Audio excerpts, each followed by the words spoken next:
오늘은 굿초이스 세 번째 시간입니다. 선택의 조건, 선택의 조건이라는 제목으로 말씀을 나누겠습니다. 오늘 본문의 주인공은 르호보암이라는 사람이에요. 솔로몬에 이어서 왕위를 물려받았죠. 그런데 이 르호보암이라는 왕의 중요한 선택이 오늘 본문에 기록되어 있습니다. 오늘 본문은 아니지만 그 뒷부분을 좀 보겠습니다. 13절과 14절 말씀 같이 읽겠습니다. 시작. 왕이 포악한 말로 백성에게 대답할세 노인의 자문을 버리고 어린 사람들의 자문을 따라 그들에게 말하여 이르되 내 아버지는 너희의 멍에를 무겁게 하였으나 나는 너희의 멍에를 더욱 무겁게 할지라. 내 아버지는 채찍으로 너희를 징계하였으나 나는 전갈 채찍으로 너희를 징치하리라 하니라. 르호보암 왕의 선택이 나와 있고 그 선택의 결과가 나와 있습니다. 르호보암 왕은 노인의 자문을 선택하지 않았습니다. 그리고 어린 사람들, 자기와 함께 자란 젊은 참모들의 선택지를 선택했어요. 그 선택의 결과가 오늘 본문의 마지막인데요. 16절 말씀 같이 읽어보죠. 시작. 온 이스라엘이 자기들의 말을 왕이 듣지 아니함을 보고 왕에게 대답하여 이르되 우리가 다윗과 무슨 관계가 있느냐? 이새의 아들에게서 받을 유산이 없도다. 이스라엘아 너희의 장막으로 돌아가라. 다윗이여 이제 너는 내 집이나 돌아보라 하고 이스라엘이 그 장막으로 돌아가니라. 그러니까 무슨 내용이냐면 르호보암의 잘못된 선택으로 인해서 다윗과 솔로몬 시대의 80년 동안 이 통일 왕국이었던 이스라엘이 남유다와 북이스라엘로 분열되는 사건이 바로 오늘 본문에 기록되어 있는 것입니다. 그러니까 르호보암의 잘못된 선택이 통일 왕국을 분열시켰다는 거예요. 심지어 이 분열은 르호보암의 의도가 아니었습니다. 그러니까 일부러 르호보암이 갈라치기 한 게 아니라는 거예요. 르호보암은 아버지 솔로몬처럼 12지파의 통일 왕국의 왕이 되고 싶었습니다. 통일 왕국의 왕이 되고 싶다는 그 의도가 분명히 오늘 본문에 드러나요. 1절 말씀 같이 읽어보겠습니다. 시작. 르호보암이 세겜으로 갔으니 이는 온 이스라엘이 그를 왕으로 삼고자 하여 세겜에 이르렀음이더라. 르호보암이 세겜으로 갔답니다. 그리고 온 이스라엘이 르호보암을 왕으로 세우기 위해서 세겜으로 모였다는 거예요. 여러분 이게 이상한 일입니다. 왜냐하면 이스라엘의 수도는 어디일까요? 예루살렘이거든요. 그런데 예루살렘에 모여서 지금 왕을 세우지 않고 세겜에 모여서 왕을 세우겠다는 거예요. 그 이유가 있어요. 지금부터 그 이유를 설명하려면 이스라엘 역사를 조금 설명해야 되거든요. 그러니까 여러분 정신을 좀 바짝 차리시고 들으시기 바랍니다. 정신을 놓으면 안드로메다로 갑니다. 제가 이렇게 이스라엘 역사나 성경 이야기를 길게 하면 여러분의 집중력이 흐려지는 것이 앞에서 보이기 때문에 드리는 말씀입니다. 주로 이제 졸기 시작하는데 여러분에게 부탁의 말씀을 먼저 하나 드리면 여러분 은혜로운 주일을 위해서는 토요일 저녁부터 준비가 필요합니다. 뭘 준비해야 될까요? 일찍 자야 됩니다. 내일이 휴일이니까 토요일 새벽까지 뭐 유튜브 보고 넷플릭스 보고 디즈니 플러스 보다가는 주일이 이제 영화관이 되는 거예요. 아시겠습니까? 그렇게 주일에 이렇게 피곤한 몸을 이끌고 오면 황금의 이 스펄전이 설교를 해도 다 졸게 되어 있습니다. 그러니까 여러분이 조는 건 제 책임이 아니라는 뜻이에요 지금. 내가 밤에 잠을 안 자놓고 그냥 예배 때 나와가지고 졸음막이 물러가라 그러면 안 되고 내가 마귀라는 걸 깨달아야 됩니다. 옆에 분들에게 이렇게 격려하겠습니다. 졸면 죽는다. 시작. 진짜 졸면 죽습니다. 그 바울의 설교를 듣던 청년 유두고가 창가에 걸터 앉아 있다가 실제로 떨어져 죽은 거 아시죠? 죽었어요. 물론 이제 바울은 능력이 출중한 하나님의 사람이었기 때문에 다시 살렸거든요. 근데 여러분 저는 못 살립니다. 저는 바울이 아니에요. 그러니까 여러분 졸지 마십시오. 이스라엘의 역사 설명 들어가도 되겠습니까? 네. 아주 짧게 쉽게 설명하겠습니다. 예루살렘은 우리로 말하면 우리나라 상황으로 말하면 서울이고요. 세겜은 세종시인 거예요. 그러니까 예루살렘이 제1 수도라면 세종시는 그러니까 세겜은 제2의 수도쯤 되는 지역이겠죠. 예루살렘을 중심으로 사는 유다 지파와 베냐민 지파는 다윗 때도 그랬고 솔로몬 때도 그랬고 그리고 심지어 르호보암 왕 때도 왕의 든든한 지원군이었습니다. 그런데 이 세겜을 중심으로 한 나머지 10지파들은요 다윗 시대부터 약간 삐걱거리기 시작했어요. 그러다가 이제 솔로몬 때 이제 갈등이 극에 달하죠. 솔로몬의 집권 초기 때는 예루살렘 성전을 이제 완공하고 같이 봉헌 예배를 드리면서 이 통합을 시도했습니다. 그리고 지파 간에 아주 이렇게 많은 교제들이 활발했습니다. 그리고 솔로몬이 이 하나님께 받은 지혜로 부귀영화를 누리게 되면서 모든 지파들과 백성들을 다 화합했고요. 태평성대를 누렸죠. 그런데 이제 시간이 지나면 지날수록 솔로몬이 점점 더 예루살렘을 중심으로 모든 행정과 정치를 하는 거예요. 그러니까 유다 지파가 중심이 될 수밖에 없었던 것이죠. 예루살렘이 모든 행정의 중심이 되다 보니까 유다 지파에게는 막 혜택이 막 몰아쳐 가는 것이고요. 세겜을 중심으로 한 북쪽 지파들은 혜택이 점점 더 줄어드는 거예요. 나중에는 혜택이 줄어드는 것에서 멈추지 않고 소외가 되고요. 이제 솔로몬이 정치적으로 이방 나라들과 화친을 맺기 위해서 결혼 동맹을 합니다. 그러니까 이방 나라의 왕의 딸과 결혼을 하는 거죠.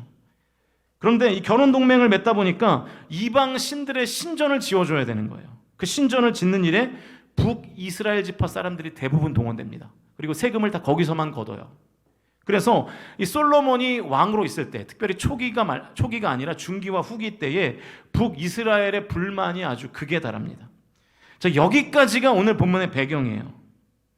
자, 그래서 르호보암이 이제 그래서 세겜으로 간 것입니다. 왜 갔을까? 자기 아버지 솔로몬 왕에 대한 원망과 불신이 있다는 것을 이 르호보암이 잘 알고 있었기 때문에 왕이 세겜까지 직접 행차하는 행보를 통해서 북쪽 지파들의 성난 민심을 이렇게 가라앉혀 보려고 했던 것이죠. 그래서 12장 1절에서 르호보암이 직접 예루살렘이 아니라 세겜에서 지금 왕으로서 추대받으려고 하는 것입니다. 이 전략이 나름대로 잘 먹혔던 것 같아요. 북쪽 지파들이 세겜으로 온 르호보암의 행보에 화답하듯이 이렇게 말합니다. 12장 4절 말씀 같이 읽겠습니다. 시작. 왕의 아버지가 우리의 멍에를 무겁게 하였으나 왕은 이제 왕의 아버지가 우리에게 시킨 고역과 매운 무거운 멍에를 가볍게 하소서. 그리하시면 우리가 왕을 섬기겠나이다. 그러니까 그동안 북쪽 지파에 편중되어 있던 고역과 무거운 멍에를 가볍게 해달라는 거죠. 그러면 우리가 당신을 왕으로 섬기겠습니다. 그래서 열왕기상 12장 5절을 보시면 르호보암이 3일만 좀 생각해 보겠다고 북이스라엘에게 잠깐 좀 기다려달라고 요청을 합니다. 르호보암이 여기까지는 아주 지혜로웠던 것 같아요. 홀대받고 있다고 생각하는 북쪽 지파 백성을 일부러 찾아가서 새로운 왕이 당신에게 관심이 있다는 것을 표했고요. 또 단칼에 그들의 요구를 거절하지 않고 심사숙고하는 액션도 취했습니다. 잘했던 것 같아요. 문제는 그 다음 이 선택의 과정으로 넘어갈 때 문제가 발생합니다. 6절과 7절 말씀 읽겠습니다. 시작. 르호보암 왕이 그의 아버지 솔로몬의 생전에 그 앞에 모셨던 노인들과 의논하여 이르되 너희는 어떻게 충고하여 이 백성에게 대답하게 하겠느냐. 대답하여 이르되 왕이 만일 오늘 이 백성을 섬기는 자가 되어 그들을 섬기고 좋은 말로 대답하여 이르시면 그들이 영원히 왕의 종이 되리이다 하나. 무슨 얘기입니까? 3일간의 시간을 확보한 르호보암이 어떤 일을 했냐면 먼저 아버지 솔로몬과 함께 국정을 운영했던 어떤 국정의 원로들이죠. 이 원로들에게 자문을 구합니다. 그들이 말하기를 왕께서 백성을 섬기는 자가 되면 그들도 왕을 섬길 것입니다. 이렇게 말해요. 그러니까 이 말이 무슨 뜻이냐면 그들의 요구를 수용하라는 얘기입니다. 그들의 고역과 무거운 세금으로부터 좀 벗어나게 해 주십시오라는 뜻이죠. 노동력과 재산을 착취하는 군림하는 왕이 되지 말고 그들의 요구를 수용하면서 섬기는 왕이 되라는 거예요. 원로들의 의견을 들은 르호보암이 이번에는 함께 같이 자란 젊은 신하들, 젊은 참모들의 의견을 구하는데 젊은 참모들이 이렇게 말해요. 11절입니다. 같이 읽겠습니다. 시작. 내 아버지께서 너희에게 무거운 멍에를 매게 하였으나 이제 나는 너희의 멍에를 더욱 무겁게 할지라. 내 아버지는 채찍으로 너희를 징계하였으나 나는 전갈 채찍으로 너희를 징계하리라 하소서. 이렇게 말하라는 거예요. 르호보암에게. 원로들과는 정반대의 선택지를 제시합니다. 멍에를 더 무겁게 해야 한다는 거예요. 아버지가 채찍으로 그들을 몰아세웠다면 당신, 그러니까 르호보암은 전갈 채찍으로, 더 잔인한 채찍으로 그들을 몰아세워야 한다는 것입니다. 자, 이제 르호보암의 선택만 남았어요. 두 개의 선택지 중에 하나를 선택하면 되는 것입니다. 그 두 개의 선택지가 뭐예요? 첫 번째는 그들의 요구를 수용하면서 북쪽 지파를 품고 가야 된다는 온건책. 또 하나의 선택은 그들에게 더 많은 노역을 지우고 더 많은 책임을 매기는 강경책. 이 두 개 중에 르호보암의 한 가지를 선택하면 되는 것입니다. 여러분, 이 상황은 정반대의 선택지 사이에서 고민하는 약간 햄릿 같죠? 햄릿이 그 경험했던 상황과 같지 않습니까?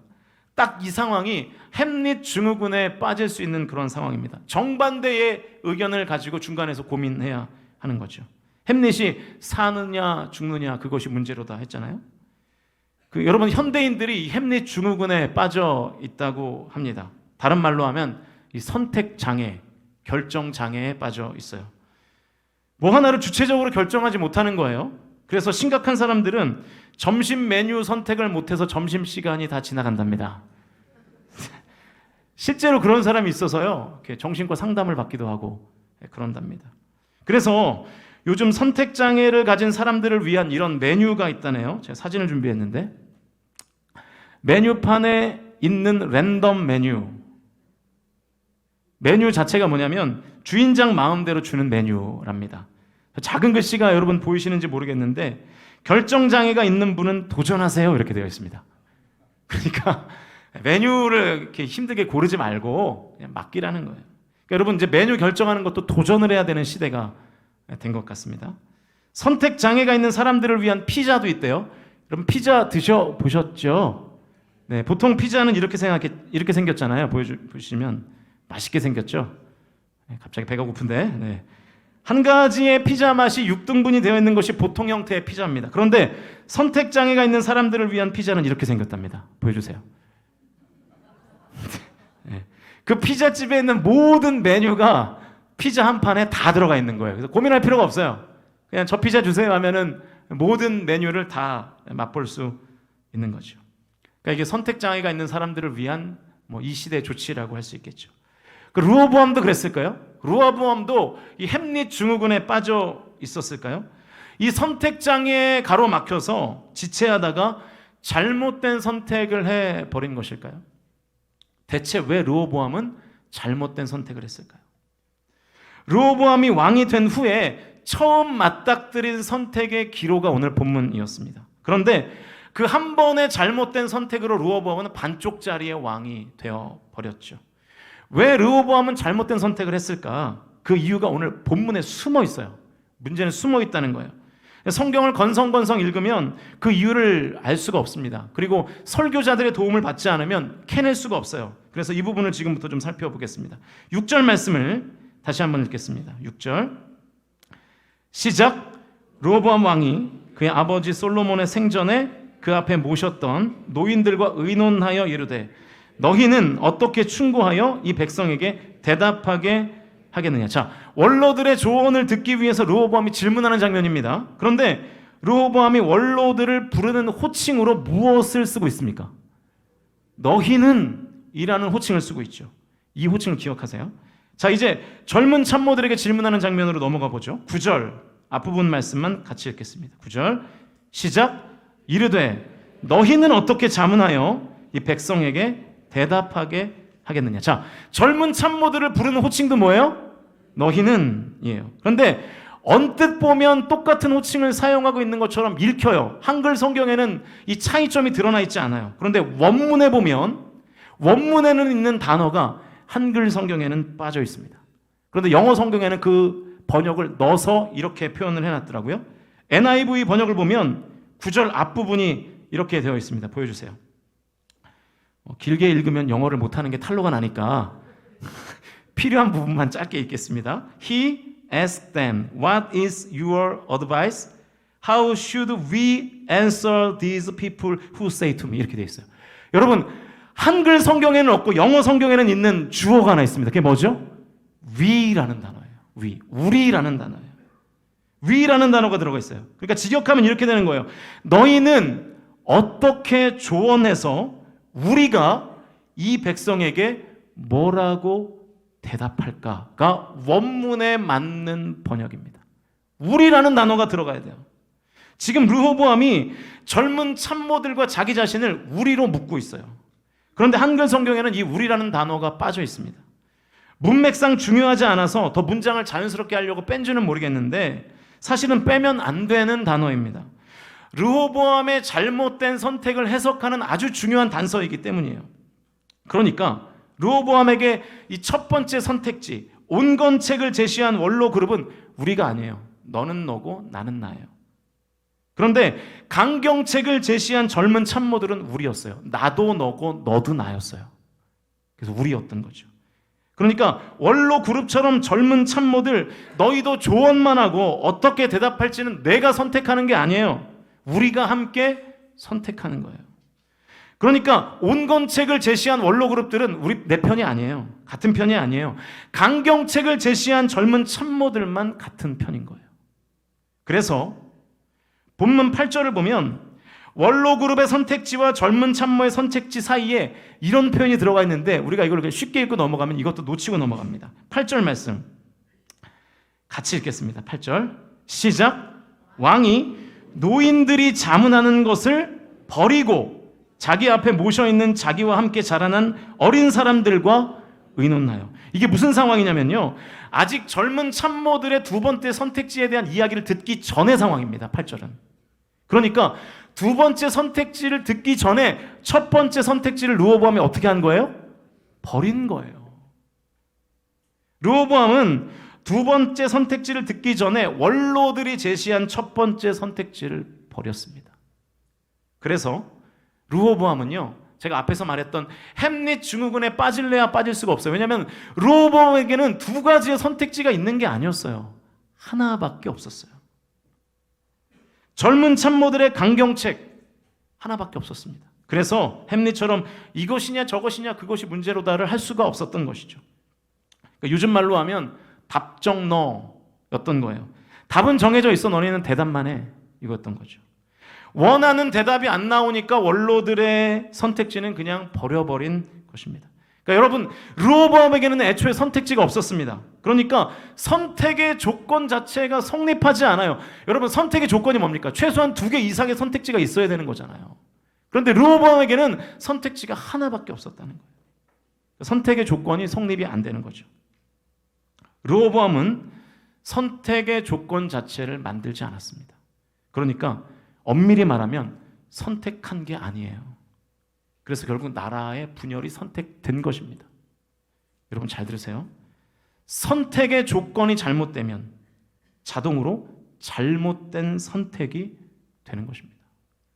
선택의 조건을 잘못 만들어 놓으면 잘못된 선택은 저절로 될 수밖에 없다는 거예요.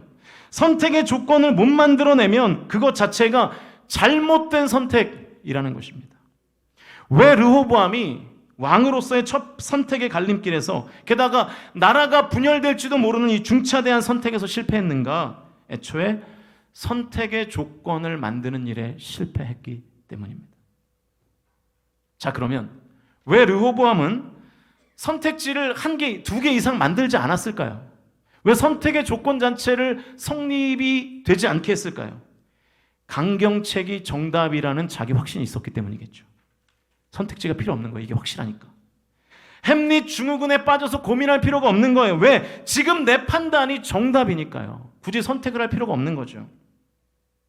여러분, 우리가 왜 선택에 실패하는지 아십니까? 애초에 선택할 상황을 만들지를 않기 때문이에요.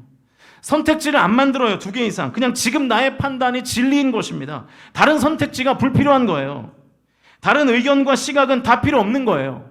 그래서 귀를 막아버리죠. 듣지를 않거나 듣기는 들어도 듣고 그냥 버려버립니다. 자기만의 확신에 갇혀 사는 거예요. 다른 의견, 다른 생각들을 다 차단해버리는 것입니다. 이런 상태를 심리학적으로는 나르시시즘이라고 불러요. 지금 르호보암은 지독한 나르시시즘에 빠져 있었습니다. 내 선택과 판단은 오류가 있을 수 없어, 틀릴 리가 없어 라는 자기 확신을 가지고 있었던 것입니다. 여러분 생각해 보세요. 인간이 정말 그럴 수 있습니까? 완벽한 선택을 할 수 있나요? 그 선택에 관한 자료를 찾다가 제가 구글링을 해서 찾은 자료인데 출처가 정확하지 않아서 누가 이 글을 썼는지를 잘 모르겠더라고요. 근데 확실한 건 제가 쓴 건 아닙니다. 제가 만든 건 아니지만 오늘 설교의 맥락과 좀 닿아 있어서 질문인데요. 가져왔습니다. 자, 여러분에게 두 가지의 질문을 드릴 텐데 여러분 선택지 중에 하나를 선택해 보세요. 첫 번째 질문입니다. 보여주세요. 무엇을 여러분은 선택하시겠습니까? 한 여인이 임신 중입니다. 현재 8명의 아이를 키우고 있어요. 근데 그 중에 3이 청각장애인이에요. 그 중에 2은 시각장애인이에요. 1명은 정신지체아예요. 또한 지금 그녀는 임신 중에 있는 그녀가 성병에 걸려 있어요. 이 여인은 낙태를 해야 될까요? 아니면 아이를 낳아야 될까요? 여러분이 선택하신 거예요. 마음속으로 선택하고 계세요.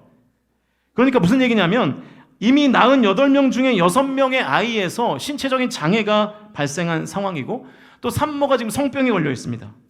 임신 중에 있는 아이를 낳아야 할지 말지를 선택하라는 뜻이에요. 속으로 선택하고 기억하고 계세요. 두 번째 질문입니다. 자, 대통령을 뽑아야 됩니다. 어떤 후보를 선택하시겠습니까? A 후보는 부패한 정치인들과 결탁한 적이 있고요. 점성술을 가지고 결정을 하며 2명의 부인이 있고 줄담배를 피우고 하루에 10병의 술을 마십니다. B 후보는 2번이나 회사에서 쫓겨난 적이 있고요. 정오까지 잠을 자고 대학 시절 마약을 복용한 적이 있고 매일 위스키 4분의 1병을 마신답니다. C 후보는 전쟁 영웅이에요. 채식가였고요. 술은 가끔 맥주 한 잔 할 정도였습니다. 담배도 피우지 않았어요. 또한 불륜 관계를 가져본 적이 없습니다. 자, 어떤 후보를 여러분은 선택하시겠습니까? 마음속으로 선택하셨죠? 제가 물어보겠습니다. A 후보를 선택하신 분 손 들어보세요. 1부 때 보니까 한 명도 없더라고요. A 후보는. B 후보를 선택하신 분 한번 손 들어보세요. B 후보. 1부 때도 한 명 계시던데 2부 때도 한두 명 계신 것 같습니다. 자, C 후보로 선택하신 분 손 들어보세요. 손 안 드시는 분은 뭐예요? 지금 반항하시는 거예요 지금? 다시 한번 C 후보로 선택하시는 분 손 들어보세요. 대부분이 다 C예요.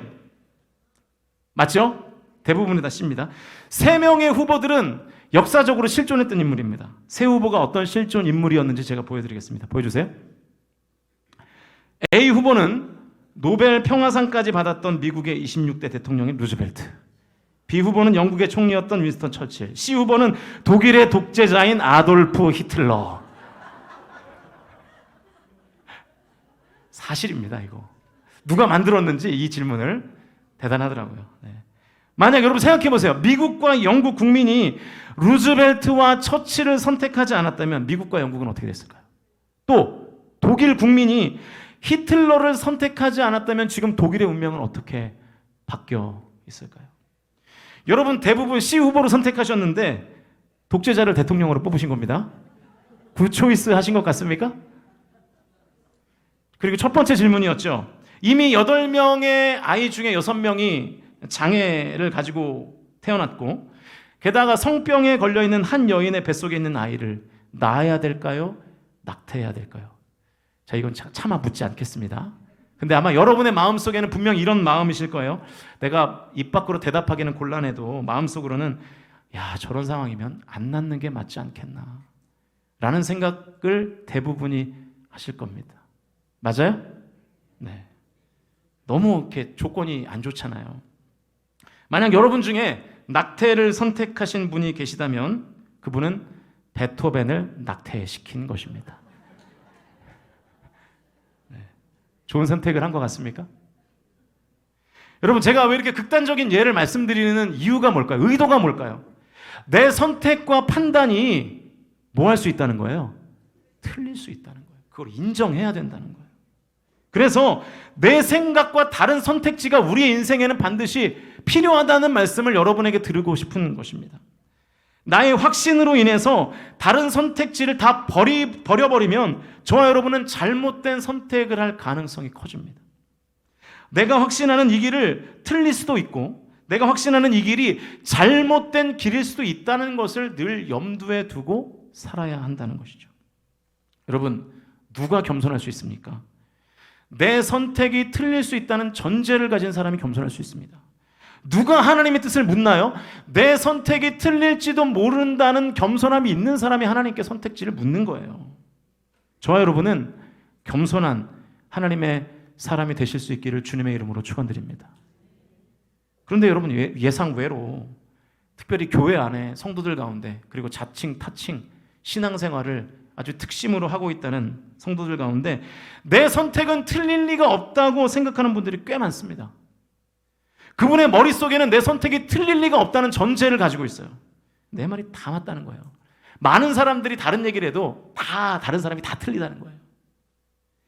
내 생각이 틀릴 리가 없다라고 확실히 믿고 있는 거죠. 사랑하는 여러분, 내가 어떤 확신을 가질 수 있습니다. 확신을 갖는 건 필요합니다. 그러나 그 확신으로 인한 유일한 선택지가 혹시 하나님이 보시기에, 또 다른 사람들이 보기에 잘못된 선택일 수도 있다는 것을 저와 여러분이 인정하는 믿음을 가지실 수 있기를 주님의 이름으로 축복합니다. 그래야 항상 겸손하게, 항상 기도하며 하나님의 뜻을 물을 수 있는 것이죠. 지나친 자기 확신으로 선택지를 하나만 가지고 사는 인생은 잘못된 선택을 할 가능성이 커지는 것입니다. 이제 말씀의 결론을 맺으려고 합니다. 금요일 새벽 예배를 마치고 이제 지금 이 설교문을 다 작성하는데 마무리할 내용이 잘 떠오르질 않는 거예요. 그런데 제가 항상 이렇게 설교를 마무리할 때마다 말씀을 마치겠습니다라는 이 워딩을 하잖아요. 항상 제가 원고에도 그걸 쓰는데, 말씀을 정리하겠습니다라는 워딩을 쓰는데 하나님께서 불현듯 사도 바울의 이 고백을 제 머리에 주시더라고요. 이 고백이었습니다.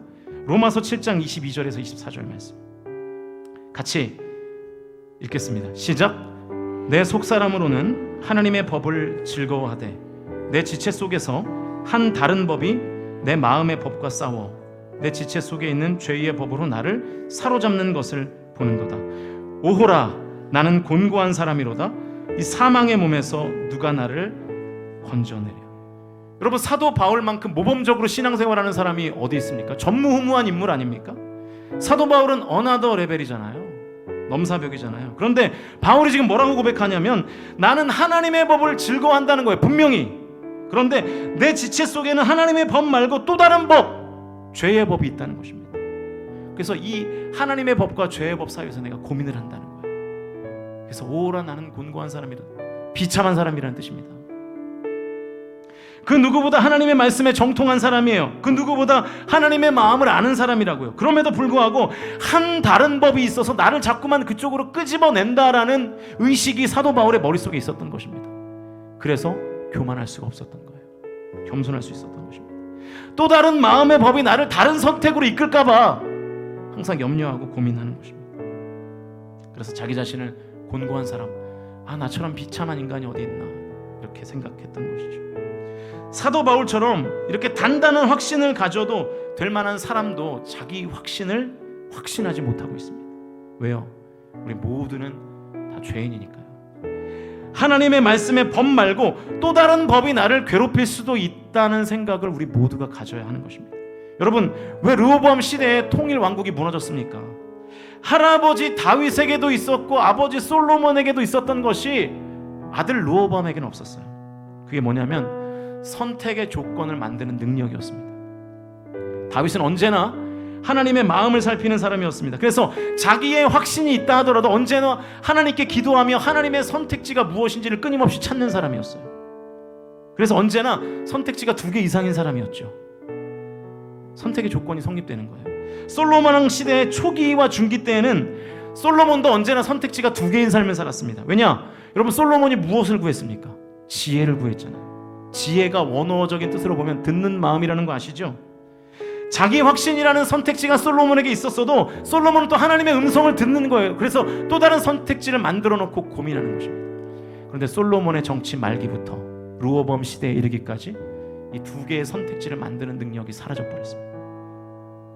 선택이 조건이 성립되지 않으니까 잘못된 선택이 생기는 것입니다. 여러분, 우리가 정말로 좋은 선택을 하기 원하신다면 먼저 선택의 조건을 만드는 능력을 기르셔야 됩니다.